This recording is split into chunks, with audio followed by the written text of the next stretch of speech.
કુસુંબાના દેહ વિલય નિમિત્તે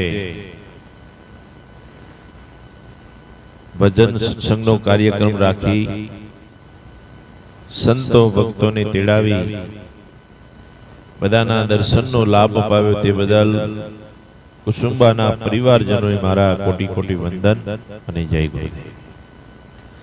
અત્રે ઉપસ્થિત સર્વે હરિગુરુ સંતોના ચરણોમાં કોટી કોટી વંદન અને જય ગુરુદેવ. जब तक रहेगी जिंदगी, जब तक रहेगी जिंदगी फुर्सत नहीं मिलेगी काम से, कुछ ऐसा समय निकालो और प्यार करी लो श्री राम से. આપણું જીવન જ્યાં સુધી રહેશે ત્યાં સુધી આપણને સમજણ પડવા મળી ત્યારથી આપણી જોડે મોટામાં મોટી અસત હોય તો એક ટાઈમ નહીં.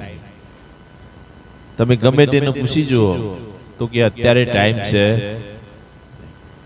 ભગવાને 24 કલાક બધાના આપ્યા છે પણ કોઈને જોડે ટાઈમ નથી. તો સંતોએ કહ્યું છે કે આ જિંદગી રહેશે ત્યાં સુધી કોઈને સમય મળવાનો નથી, પણ એમાંથી કંઈક સમય કાઢી દે અને પરમાત્માનું ભજન કરી લે. નહીતર આપણું આ જે જીવન છે ઘડિયાળનો સેકન્ડ કોડો જેટલી ગતિથી ફરી રહ્યો છે એટલી ગતિથી આપણે મૃત્યુના સ્ટેશન તરફ જઈ જાય છે. કોઈની ઈચ્છા હોય કે ના હોય, એવી તો કોની ઈચ્છા હોય? બધાને જીવવું જ છે. મોત આવે ને એ પેલા કે ભાઈ ગમે તે કરો પણ મને જીવાડો, બચાવો. આખા ગામની જમીન વેચો પણ મને જીવાડો. એટલે દરેક જીવ 84 લાખ યોનિમાં કોઈ પણ જીવને તમે એની જીવની હિંસા થવાનું જો થોડું ઘણું એનો ભાસ થાય તો એ ત્યાંથી ભાગી જાય. માણસ નહીં પણ 84 લાખ યોની દરેક યોની ભય. પણ સંતોનું કહેવું એવું છે કે જન્મ્યા એટલા સર્વે જવાના. મરનારને તમે શું રોવો છો? નથી રોનારો રહેનાર. મરવા વાળાને તમે શું રોવો છો? રોવા વાળો પણ રહેવાનો. કોઈ આજ જશે, કોઈ કાલ જશે, કોઈ આજ જશે, કોઈ કાલ જશે. આ તો પંખીડાનો મેળો, આ યુગ દર્શનનો મેળો. આપણે બધા એક મેળાય છે, પંખીડાના માળાની માફક બધા મળ્યા છીએ. પણ આ માળો ક્યારે વિખેરાઈ જાય એ આપણને ખબર પડશે. પણ આ મનુષ્યનો જન્મ આપણે શા માટે ધર્યો છે? પરમાત્માએ 84 લાખ યોની બનાવી, માં ઉત્તમ યોની મનુષ્યની બનાવી. તમે સર્વે કરજો, 84 લાખ યોનીમાં ફક્ત મનુષ્યનો જન્મ, રજય ઓશિકાને ડોલીઓ, દાંતણ પાણીને દહીં એટલું મળશે આ મનુષ્ય જન્મમાં. પછી બીજા કોઈ જન્મમાં નહીં. આપણી ભેંસ 10 લીટર દૂધ કાઢતી હોય પણ એના માટે કોઈ રજય પાથરે નહીં. પણ અત્યારે આપણને તમે જુઓ પરમાત્માના ભજનમાં આવ્યા છીએ તો કાટલા પાથર્યા છે, વારંવાર પાણી આવે છે, ચા આવે છે. આપણી કેટલી બધી સેવા થાય છે. કેમ કે આપણે ભગવાનના ભજનમાં આવ્યા છે. જો ભગવાનના ભજનમાં આવવાથી આટલું બધું સુખ હોય, અત્યારે અડધી રાતે ઘેર જઈને તમે કહો કે ભાઈ અત્યારે ચા બનાવો, 2 માણસો મહેમાન આયા છે, કે અત્યારે અડધી રાતના જો લઈને આયા છે.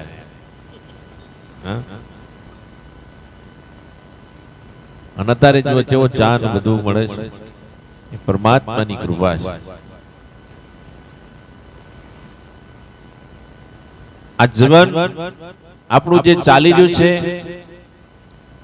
એ એક એક પલ જાય લાખ રે સવાની, જોજે રે તારી જિંદગી જવાની. જવાની જવાની ને જવાની એ નથી કોઈની રહી કે નથી રહેવાની. જશે તો ખરી, પણ કોઈના દોત પાડી જશે, કોઈના ઢેસણ, કોઈની ઓખો જતી રહેશે, સીટાથી કોઈની ભેંસ આવતી હોય તો ઉંમર થઈ જાય એટલે કે આ કોનું પાડવું આવે છે, ભેંસ નો પાડો થઈ જાય. આ તો આપણે જ્યાં સુધી જવાનીનું જોશ હોય ને ત્યાં સુધી કશું હુજે એવું નહીં, પણ જયારે ઘડપણ આવી જાય ને એટલે ખબર પડે મનુષ્ય જન્મનો મહિમા શું છે તે. હાથમાં જે બાજી જતી રહે પછી ખબર પડે. હવે તમે જુઓ કે ઘણા બધા એવું કહેતા હોય કે ભાઈ આ જવાનીમાં તો કમાવાનું હોય, મોજ શોખ કરવાના હોય, અને ગડપણમાં ભક્તિ થાય. ભક્તિ ગડપણમાં પછી બેઠા બેઠા ભજન જ કરવું છે, હાઈટ પછી રિટાયર્ડ થયા પછી શું કરવું છે. પણ તમે એક વિચાર કરો કે આપણે અંબાજી જવું હોય અને આપણી ગાડી નો ટાયર રિમોટ થઈ ગયો હોય, એન્જિન ઓઇલ ફૂંકતું હોય અને ઓબાકોટાના ઢાળ ચડાવવાના હોય તો ચડે ખરી? જો ગાડી ઓબાકોટાનો ઢાળ ના ચડી શકે, હારીએ ગાડી ભગવાનના નોમે તને ચડી શકે? હા, ચાલે? ઓનો ટાયર રિમોટ થઈ ગયો, ઢેચણ અત્યારે ડોક્ટરો જોઈન્ટ રિપ્લેસમેન્ટ કરવા મળ્યા. એન્જિન ઓઇલ ફૂંકતું હોય, તમે મકાન બનાવ્યું હોય પણ ઉંમર થાય એટલે તમારો ખાટલો બહાર હોય, ઉંમર થઈ જાય એટલે આપું તૂટી ગયેલી ખાટલી, બીમાર પડ્યો તો દવાની બાટલી અને પાણી પીવાની અલગ માટલી, લે ડોહા મૂડી છે તારી આટલી. આવું ઘરોમાં લમણા રાખતા બધાને ખબર પડે કે ભાઈ ઘર બગાડશે આ તો, એટલે એમને શેટા રાખ. આ તો એક દાદા હતા ને, એમને 2 દીકરા, અને 2 દીકરાની વહુઓને બંનેને ઝઘડો થયો કે આ દાદાને કોણ રાખે. એટલે પેલી નાની વહુ કે તમે મોટા છો તમે રાખો તમારા ઘેર. એટલે મોટી વહુ કે ના તારો હક લાગે તું રાખ, મારે દાદાને રાખવા નહીં. આ બેને ઝઘડો થવા માંડ્યો એટલે પેલી નાની વહુ હતી ને હોશિયાર કે આપણે ઝઘડવું નહીં, પણ આપણે ઓનો નિકાલ ન્યાય કરીએ. કે એમ કરો, દાદાને 1 મહિનો તમારે જો રાખો અને 1 મહિનો અમારે જો રાખીએ. કે બરાબર છે. 2 મહિનાના 2 વારા, મહિનાનો વારો કાઢી દીધો. એટલે પેલી નેની વહુ કે તણ આ મહિનો તમારાથી ચાલુ કરો. કે ના તું તારાથી કર ચાલુ, આ એ લોચો પડ્યો, પેલો કોણ રાખે? એટલે કે એમાંય આપણે લડવું નહીં. નેની વહુ બહુ હોશિયાર હતી, એનો પણ ન્યાય કર્યો, નિકાલ કર્યો કે એમ કરો, આપણે દાદાને છે ને ઘરના મોભારા ઉપર ચડાવો અને એથી રડતા કરો. હમા પડે તો અમારા ને ઊંધા પડે તો તમારા. દાદાને ચડાયા ઘરના મોભારા ઉપર અને એથી કર્યા રડતા. દાદોય કર્મોના કાંઠા પડ્યા, ના હમા પડ્યા ના ઊંધા પડ્યા. આ તો પડ્યા પણ આ પાહાવરોને પડ્યા. ના મોટી વહુ ના થયા કે ના નાની વહુ ના થયા. આપું આ જીવન તમે જુઓ, એક માં 7 દીકરાને પાડી પોષીને મોટા કરે. એક માં 7 દીકરાને પાડી પોષીને મોટા કરે, પણ 7 દીકરા થઈ એક માને ના પોષી શકે. 7 દીકરા પણ માને ના પોષી શકે. આ સંસાર છે, સંસાર માયાજાળ છે, સ્વાર્થની સગાઈ અને મતલબની દુનિયા છે. મતલબ સિવાય કશું જ નથી. પણ પિંપળ પાન ખરંતી હસ્તી કુંપડિયા, મુજ વીતી તુજ વીત છે ધીરી રે બાપુડિયા. હા, આજે મારો વારો છે તો કાલે તારો પણ વારો આવશે. તું જેવું કરીશ એવું ફળ તને મળશે.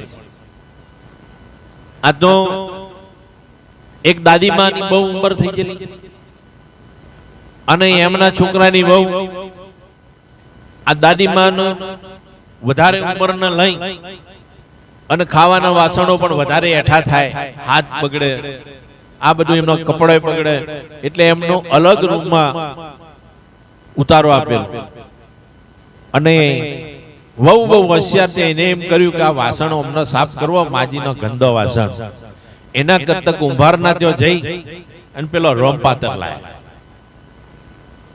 રોમ પાતર લાયેલા ઘણા બધા. તે માજીને કહેલું કે તમારે આમાં જમવાનું અને ખાઈને પછી રોમ પાતર ફેંકી દેવાનું પેલી વાડમાં, ધોવાનું જ નહીં. આવો ક્રમ ચાલે છે. હવે આ જે બેન રોમ પાતર લાયા તો એમના દીકરાનું લગ્ન થયું. લગ્ન થયું, ઘરમાં વહુ આવી. વહુ અઠવાડિયું રહી ત્યાં. એટલે સાસુમાં હાજર નતા, એટલે પેલા રૂમમાં કે આ રૂમમાં કોણ છે, તે રૂમમાં તપાસ કરી તો દાદીમાની હાલત બરાબર નહીં. અને દાદીમા ત્યાં હુંતેલા હતા.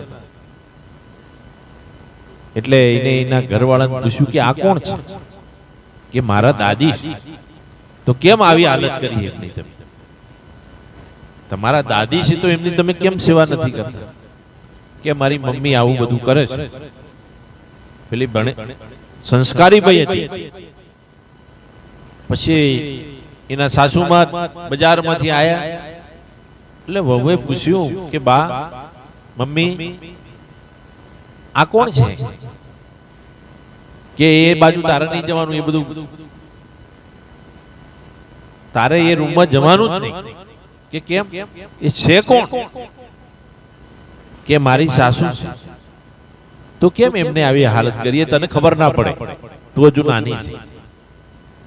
આ તો તાએ વહુએ કીધું કે તને આપણા વાળમાં આટલા બધા રોમપાતર કેમ પડ્યા છે? કે આ ડોશીમાને જમવાનું એમાં આપવાનું ને એ ફેંકી દે, કો ગંદા વાસણ કોણ સાફ કરે?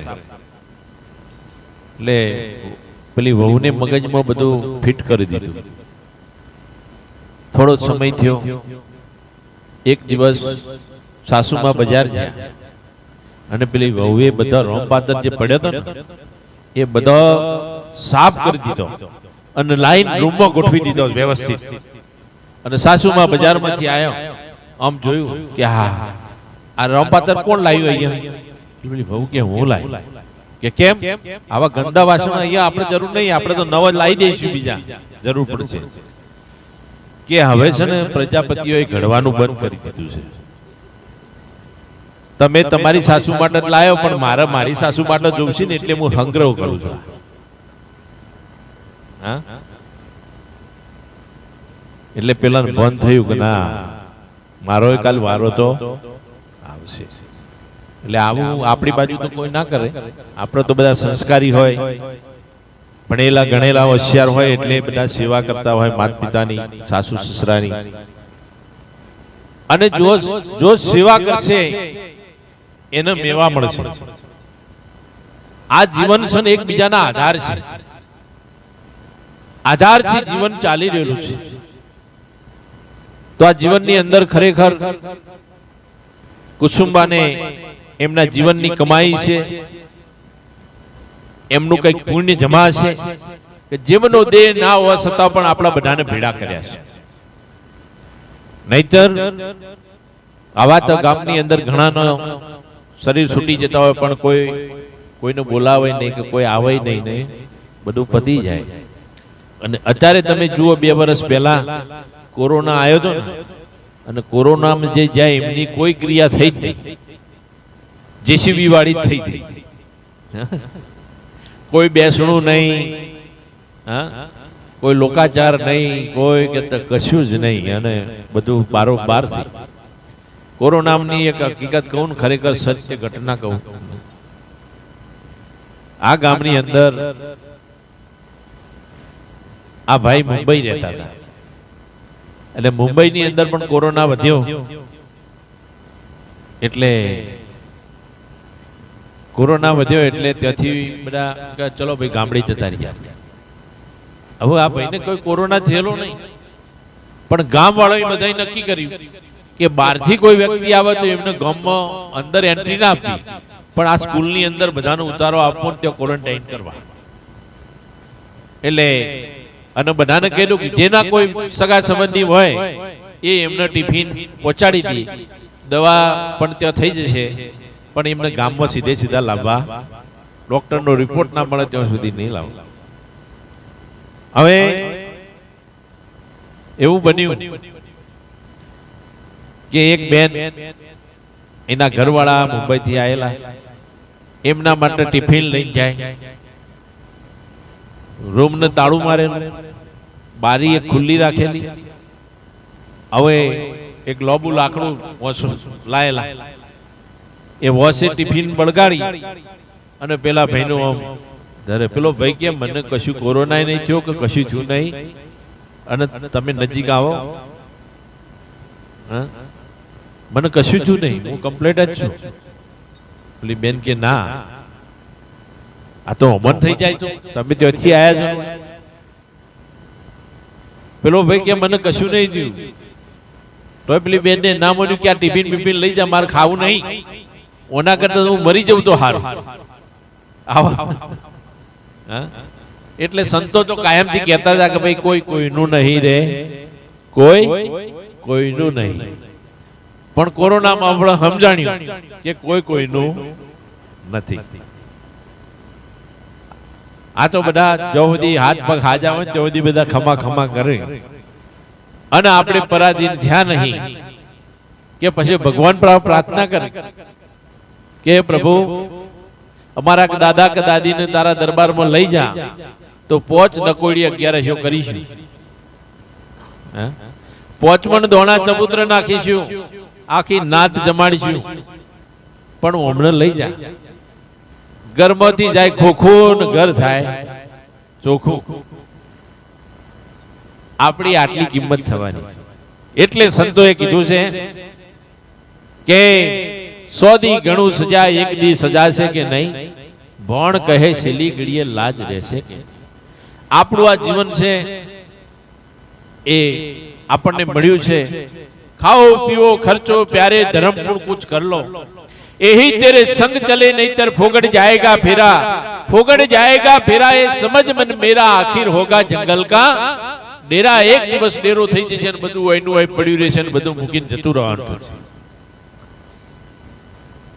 તો કઈક પરમાત્માના નામનું ભજન કરી લે કે હું કોણ છું. આ માટી કેરા પૂતળાની અંદર બોલવા વાળો હું કોણ છું, કોણ બોલે છે. માણસ મરી જાય તો એના શરીરમાં કેવું ઓછું થાય કરો. માણસ મરી જાય તો એના શરીરમાંથી કેવું શું થાય, તો કેમ કહીએ માણસ મરી ગયો. જીવતા માણસને કુટી બાળતા નહીં, જમીનમાં દાટી દેતા નહીં, પણ આ શરીરમાંથી કંઈક ઓછું થાય છે. આ કઈ આત્મા, પણ આત્માને આપણે જોયો નથી, ઓળખતા નથી. જો આત્માની ઓળખાણ થઈ જાય તો બધી ખટાપટ મટી જાય. પણ આપણને પ્રેક્ટિકલ ખબર પડે છે. આ માણસ જીવતો છે મરેલો એવી પ્રેક્ટિકલ ખબર પડે છે, છતાં પણ આપણે એનાથી અજાણ છીએ. જીવને શ્વાસ તણી સગાઈ, ઘરમાં ઘડી ન રાખે ભાઈ. આ પ્રાણવાયુ જે આવે છે ને જાય છે, જો સુધી પ્રાણવાયુ એની અંદર આવતો જતો છે ત્યાં સુધી માણસ જીવતો કહેવાય. અને પ્રાણવાયુ બંધ થયો નહીં કે રામ બોલો ભાઈ, કાઢો ભાઈ, પછી કોઈ રાખવા તૈયાર. તો આ જે પવન ચાલી રહ્યો છે, શ્વાસ શ્વાસ ચાલી રહ્યો છે, એનાથી આપણું જીવન છે. એ જીવન ચાલી રહ્યું છે. આ શ્વાસ બંધ થયો નહીં કે હગાવાલા બધા આપણાથી બધાએ દૂર થઈ જશે. તો શ્વાસ ક્યારે બંધ થઈ જાય એની કોઈ ખબર પડે આપણે? તો આ શ્વાસની કિંમત સંતોએ ભજનમાં કીધું છે કે રમતા જોગી આયા નગરમાં, રમતા જોગી આયા, આવી આવી આ નગરીમાં અલેખ જગાયા મેરામણ ગણ હું બની. આ પવન છે ને રમતો જોગી છે. એ રમતો આવ્યો છે ને રમતો જતો રહેશે. આપણે શ્વાસ નક્કી કરીને આવ્યા છે. ગંગા સતીનું ભજન સાંભળ્યું છે કે વીજળીના ચમકારે મોતીડા પરોયલો પાનબાઈ, અચાનક અંધારા થઈ જશે, જોત જોતામાં દિવસો વયા જશે, 21,600 કાળ થશે. 24 કલાકની અંદર 21,600 શ્વાસા આપણા ચાલી રહ્યા છે. પણ બધા ક્યાં જાય છે? કાળના મુખમાં. હાલો હળગી રહ્યો છે. પૂડા ખેંચી લેશું એટલા બચી જવાના, બાકી બળી તો જવાના છે. જીતની ચાબી ભરી રામને ઇતના ચલે ખિલોના. રામને જેટલી ચાવી ભરી છે ને એટલું જ રમકડું રમશે. બધાના ભેડા બેઠા છે, હરિ ઓમ થઈ જશે. તો 24 કલાકની અંદર 21,600 શ્વાસ ચાલે છે. આ ઘડિયાળ છે. ગટમાં ઘડિયાળ ફરે, કોડા બોધી તમે શું ફરો? આ કોડાની ઘડિયાળ ટાઈમ નહીં આપે, આ ટાઈમ છે ને, આ ટાઈમ હાથો છે તો છેલ્લી ઘડીનો ટાઈમ મળશે આપણને કે હવે કેટલો ટાઈમ બાકી છે આપણો. પણ આ ઘડિયાળ ને ઓળખવાની છે.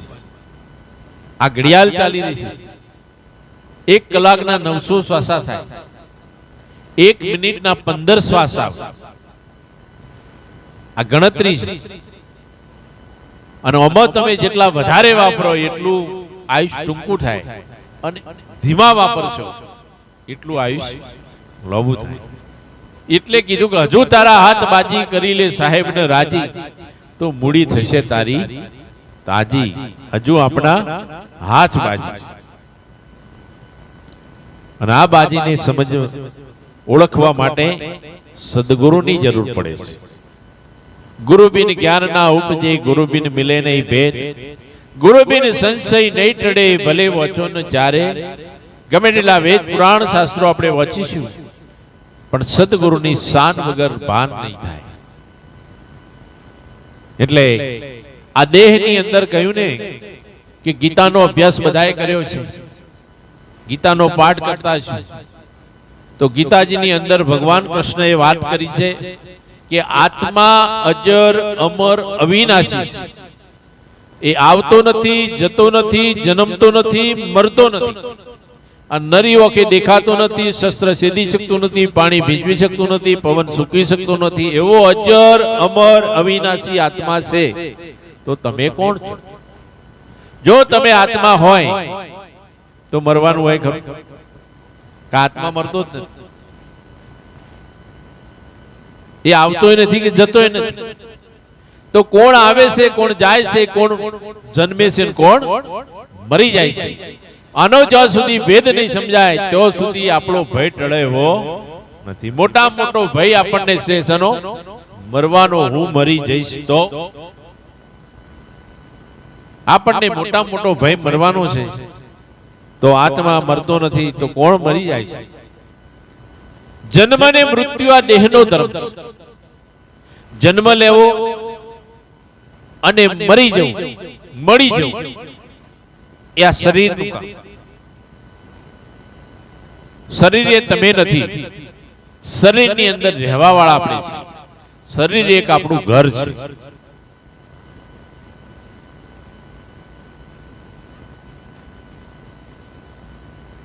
તો કોણ જન્મ ને મૃત્યુ દેહનો ધર્મ છે. આ પવન આવે છે ને પવન જાય છે, પણ પવન સાથે શું લઈને જાય? સરસ મજાના ગુલાબના ફૂલોનો બાગ હોય અને એ બાગમાંથી પવન જાય તો શું લેતો જાય? સુગંધ. અને મરેલા ઢોરના કલેવર પડ્યા એમાંથી જાય તો શું લેતો જાય? દુર્ગંધ. આપણા જીવનને આપણે કેવું બનાવવું છે આપણા હાથની વાત છે. મરેલા ઢોરના કલેવર જેવું કે ગુલાબના ફૂલોના બાગ જેવું, એ આપણા હાથની વાત છે. એટલે જન્મ ને મૃત્યુ દેહનો ધર્મ છે, આવું ને જવું એ પ્રાણનો ધર્મ છે. આત્મા તો અજર અમર અવિનાશી છે. એ આવતો નથી, જતો નથી, કે જન્મતો નથી.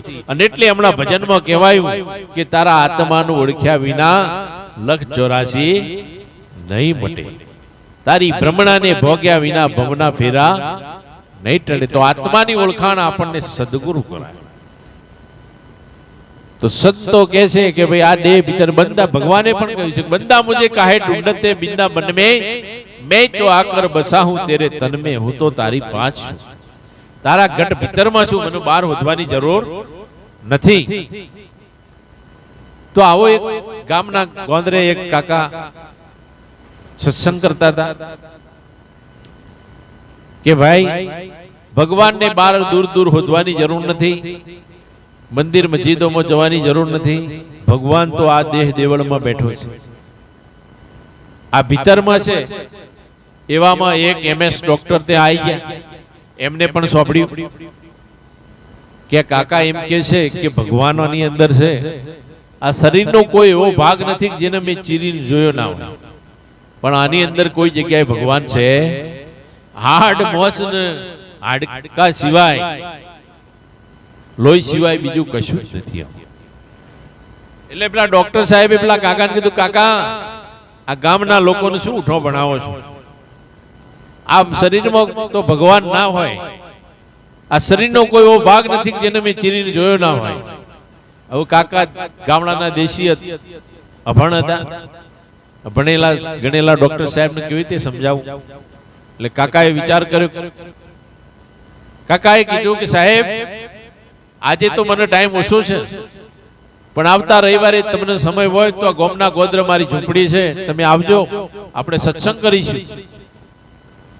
આ તો બીજો રવિવાર થયો ને એટલે ડોક્ટર સાહેબ ગોમના ગોદરે આયા. વિચાર કર્યો કે લાવતા પેલા કાકાના જોડે જાઉં. આ તો કાકાની ઝૂંપડી હોમ હેડ્યા ને કાકા ઓસરીમાં બેઠેલા હતા. કાકાએ જોયું કે હા ડોક્ટર સાહેબ આવે છે. ડોક્ટર સાહેબ ને આવતા જોયા, કાકા ઉભા થઈ ઘરમાં જઈને 2 વાટકી લાયા. એક વાટકીમાં તલ લીધા, બીજી વાટકીમાં કાતરથી તલ કાપવા માંડ્યા. ડોક્ટર સાહેબ, કાકા રામ રામ, કે ભાઈ આજ બીજા ઘેર જો આજ ટાઈમ છે. અરે કાકા તે દિવસ તમે કહેતા હતા સત્સંગ કરવાની વાત, આજે હું આવ્યો, તમે શું કરો છો? કે ભાઈ તેલ કાઢું. એટલે ડોક્ટર સાહેબે નક્કી કર્યું કે કાકાનો ઉપલો માળ ખાલી છે. કાકા તલને કાપવાથી તેલ ના નીકળે. એટલે પેલા કાકાએ હોમો ઘા કર્યો કે સાહેબ તન શરીરને કાપવાથી ભગવાન ના મળે. साहेब तुझ में यूं बसे जो तिली में तेल, ज्ञान की गाड़ी फिराव के फिर देख ले कुदरत का खेल. जो कुदरत नो खेल जो वो है, परमात्मा ना दर्शन करवा होय तो हस्ती ने मिटाई दे. हस्ती ने मिटाया विना मस्ती कदी मरती नहीं, मझदार में डूब्या विना मोती कदी जड़ता नहीं, અને આંખને મીચાયા વિના હરિની જ્યોતિ જડતી નથી. પરમાત્માને જો જોવા હોય તો તમે જુઓ, મંદિરમાં આપણે દર્શન કરવા જઈએ, જ્યાં છીએ દર્શન કરવા, પણ જ્યારે મૂર્તિ આગળ જઈને ઉભા રહીને 2 હાથ જોડીએ ને એટલે ઓખો ખુલ્લી રહેશે કે બંધ થઈ જાય? હા, ત્યાં જઈએ એટલે ઓખો બંધ થઈ જાય. તો દર્શન કરવા જાય છીએ પણ ઓખો બંધ થઈ જાય છે. તો એ સંદેશો આપે છે કે તું તારી ભીતરમાં જો, તારા ભીતરમાં જો. મૂર્તિ પથ્થરની બનાવેલી છે, મૂર્તિ પથ્થરની બનેલી છે, પણ પૂજાય છે, એની 2 ટાઈમ આરતી ઉતરે છે. કેમ કે મૂર્તિનું અડગ આસન છે. આપણે ગમે તેમ જઈને દંડવત પ્રણામ કરીએ, સાષ્ટાંગ પ્રણામ કરીએ, પણ મૂર્તિ હાલતી નથી કે ચાલતી નથી કે બોલતી પણ નથી. એમ આપણે પણ આપણા સ્વરૂપમાં મસ્ત બની જઈએ, મૂર્તિની દિશામાં આવીએ તો આપણી પણ 2 ટાઈમ આરતી ઉતરે. કારણ કે નરમાંથી નારાયણ બનાય અને નારીમાંથી નારાયણ. જે જે કઈ દેવ પૂજાય છે ને એ બધા આમાંથી જ થયેલા છે. રામ ને કૃષ્ણ જેવા માનવમાંથી બની ગયા ભગવાન. મનુષ્ય રૂપે જ આયા હતા પણ પરમાત્મા સ્વરૂપ બની ગયા. તો એવું જીવન આપણે જીવીએ. વાત છે સત્સંગની અંદર, ભજનની અંદર કબીર સાહેબે એક વાત કરી કે મન હંસા નજરે આયા, એને નહીં જોચ પોક કે કાયા. હંસ નજરમાં આવ્યો મન, પણ એને ચોચે નહીં, પોખાય નહીં કે કાયા નહીં, તોય નજરમાં આવ્યો. આ ગુરુગમની વાત છે. પણ ક્યો નજરે આવ્યો કે વિના પાળે સરોવર ભર્યા. આપણો સરોવર છે બધો પાળથી ભરેલો છે. ચોફેર સરોવરના ચારે બાજુ પાળ હોય તો જ પાણી હમાય, પણ આ તળાવ એવું છે કે વગર પાળનું સરોવર છે. વિના પાળે સરોવર ભર્યા એનો નીર ગગને આયા, મનવો મારો એવો રંગીલો આરે બેસી નાયા મન હંસા નજરે આયા, એને ચોચ કોખ નહીં કાયા. આ આત્મરામ એવો છે કે આપણે નરી ઓકે એને જોઈ શકતા નથી, એને ચોચે નહીં કોખે નહીં કે આવી કાયા પણ નથી. એટલે એના માટે જ્ઞાન દ્રષ્ટિની જરૂર પડે. અર્જુન અને કૃષ્ણ ભગવાન બંને સખા હતા, મિત્રો હતા, આખી જિંદગી જોડે ગુજારી. પણ જ્યારે કુરુક્ષેત્રના મેદાનમાં ભગવાને પોતાના સ્વરૂપની વાત કરી, કૃષ્ણ ભગવાને કે અર્જુન, જો મારું અસલ સ્વરૂપ જો તારે જોવું હોય, ઈશ્વરીય સ્વરૂપ, તો ચોબડાની ઓખે દેખાશે નહીં. હું તને દદામી દિવ્ય ચક્ષુ આપું, અને આ દિવ્ય ચક્ષુથી જ તું મારું ઐશ્વર્ય યોગ સાચું સ્વરૂપની ઓળખાણ થશે, એનું દર્શન થશે. બાકી થશે આપણે આ ઓખથી દરેકના ગઢ ભીતરમાં રેલો આત્મા દેખી શકતા, આપણને બધાના ઘાટ દેખાય, શરીર દેખાય છે, પણ આત્મ તત્વ દેખાતો. પણ સદગુરુની દ્રષ્ટિ મળે તો કોઈ બ્રાહ્મણ, કોઈ વાણિયા, કોઈ સૈયદ, કોઈ શેખ જ્ઞાને કરીને ઓળખો તો આત્મા સર્વમાં એક. બધાના ગઢ ભીતર એવો આત્મા, અને એક જ આત્મા છે. બહેનોની અંદર આત્મી હોય અને પુરુષોમાં આત્મા હોય એવું નહીં, બધામાં આત્મા સ્વરૂપ એક જ. એટલે અને પછી હિન્દુ હોય, મુસલમાન હોય, ખ્રિસ્તી હોય, ઈસાઈ હોય, કોઈ પણ હોય, પણ બધાના ગઢ ભીતરની અંદર આત્મા એક છે. અને એને થાણું નક્કી કરેલું છે.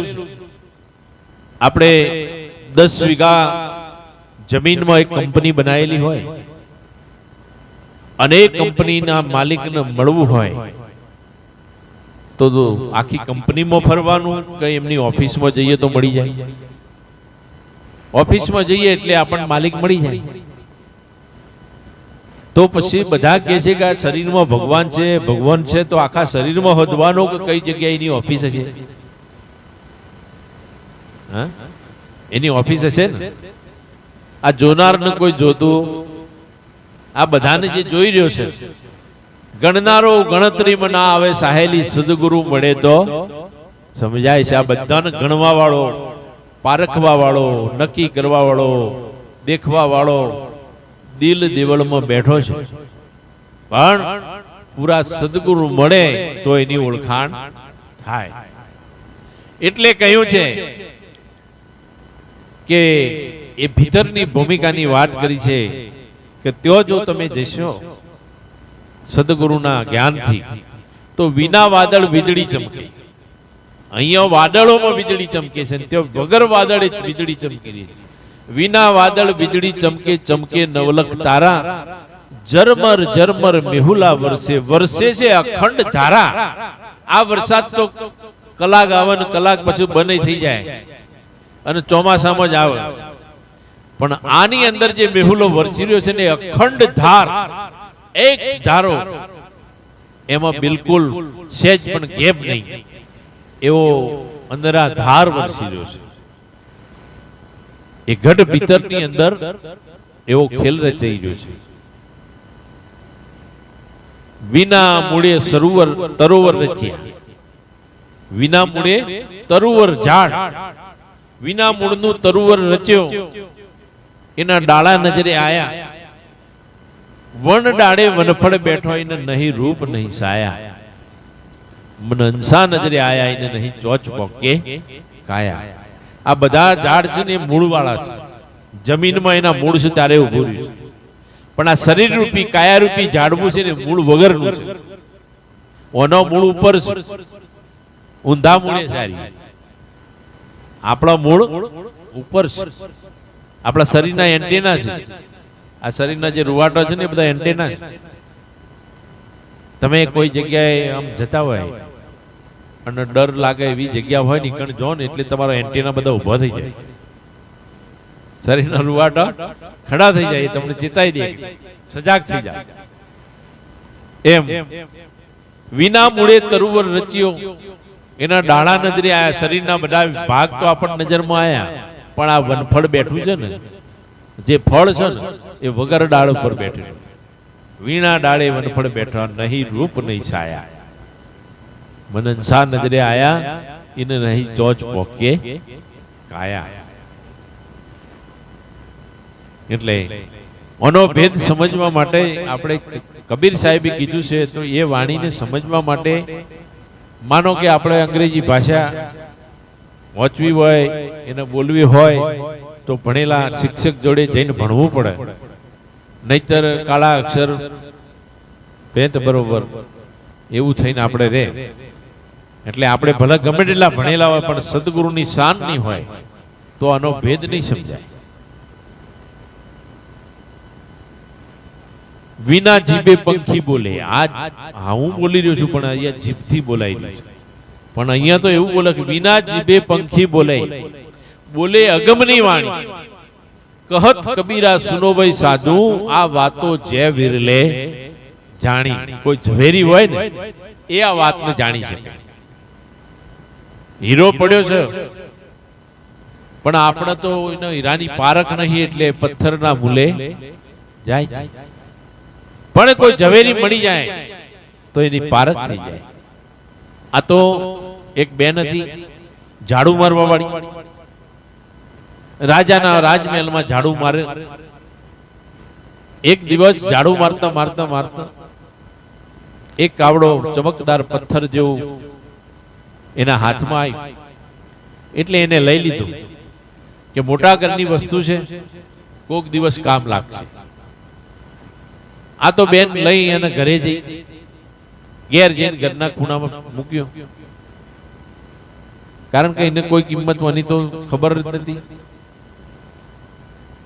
હવે આ પથ્થર જેવું લાગે એટલે પેલા છોકરાઓ લખોટીએ રમતા હતા ને, નહીં આ ભેગો અને લખોટીએ રમવા માંડ્યા. એમ કરતા કરતા ઘણો સમય વીત્યો અને આ બેનના ઘરે મહેમાન આવ્યા. આ તો ગરીબ બેન હતી. મહેમાન આયા એટલે એના ઘરમાં કોઈ સીધું હતું નહીં મહેમાન જમાડવાનું, એટલે મૂંઝાવા મળી. એટલે એને એમ થયું કે હવે મારી જોડે પૈસા નથી, ઘરમાં અનાજ નથી, મહેમાનને શું જમાડી. પછી એને યાદ આવ્યું કે મને એક દિવસ મોટા ઘરની વસ્તુ જડી, ગમે તેવી પણ મોટા ઘરની વસ્તુ છે, લાઈ એ લઈ જવું તો કોક મને 2-5 માણસનું સીધું આપશે તો મારા મહેમાન હચવાઈ જશે. પેલો પૂનામ પડ્યો તો આ પથ્થર એ લઈને નીકળી એક કરિયાણાની દુકાને જઈ કે ભાઈ મારા ઘેર મહેમાન આવ્યા છે અને જમવાવાળા માટે મારા પાસે કશું છે નહીં, પણ મારા પાસે એક આ વસ્તુ છે, એ વસ્તુના બદલામાં જો તમે 2-5 માણસ જમે એટલું સીધું આપો તો રૂપા. પેલા એમ જોયું કે હારું છે કોક ચમકદાર વસ્તુ, એટલે કે તારે કેટલું જોઈએ છે. એટલે પેલી બેનને શંકા પડી કે મેં તો 2-5 માણસનું કીધું અને વેપારી એમ કે છે કે તારે કેટલું જોઈએ છે, કે ના તમને નહીં આપ્યું. એથી નીકળી ગયા. એથી જઈ સોનીના ત્યાં સોનીને બતાવ્યું.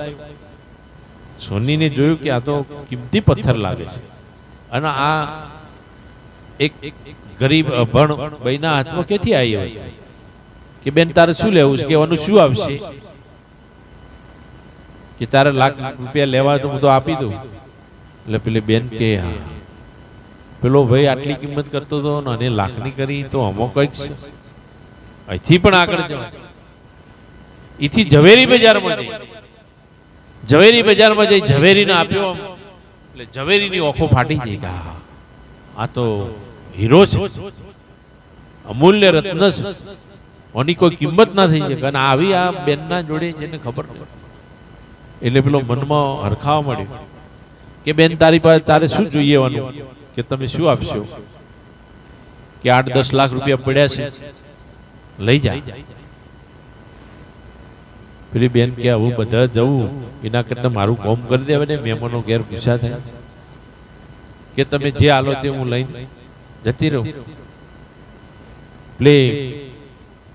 પેલા તો પેલા ઝવેરી કીધું કે આ તો પથરો છે, ઓનું કશું આવે નહીં બીજું, પણ તારે લેવું તો હું આટલા આપું તને. એટલે પેલી બેન તો કે તાણે હું લઈને જતું રહેવાય. બેન પાછી વળી જઈ. પેલો હીરો લઈને પેલો વેપારી આમ જોવા મળ્યો કે મારા હાથ પેઢીનું દળદર જતું રહેશે. અને આમ જોતો જોતો જોતો હીરો હતો ને હાથમાંથી પડી ગયો એટલે ટુકડા થઈ ગયા. પેલો વેપારી ચમકી ગયો કે હું આટલા વર્ષથી ધંધો કરું છું, હું હીરાનો પારખું છું, અને મારી નજરમાં કોઈ ફરક છે? હીરો કદી તૂટે નહીં, ગમે તે અથડાય તો કઠણમાં કઠણ વસ્તુ હીરો છે, અને આના ટુકડા થઈ ગયા. એટલે પેલા હીરાનો વાચાવ થઈ. પેલા શેઠને કીધું કે વેપારી હું હીરો જ છું, પણ આ બેન હતી ને એને ખબર નથી, એને મારી પારખ નથી, તો એના બાળકો લખોટીએ રમ્યા તો પણ મને દુઃખ ના લાગે. એને કરિયાણાના ત્યાં જે તો કરિયાણા વાળાએ 10 માણસનું સીધું આપવાનું કીધું, તોય પણ મને દુઃખ ના લાગ્યું, મારી એટલી કિંમત કરી. સોનીએ એની 1 લાખ રૂપિયા કિંમત કરી તો પણ મને દુઃખ ના લાગ્યું. કેમ કે એને પણ એની મારી પારખ છે નહીં. અને આજે તું ઝવેરી થઈ અને મને ખોટો પથ્થર કીધો, અને એટલે હું આજે તૂટી જાઉં છું અંતરથી.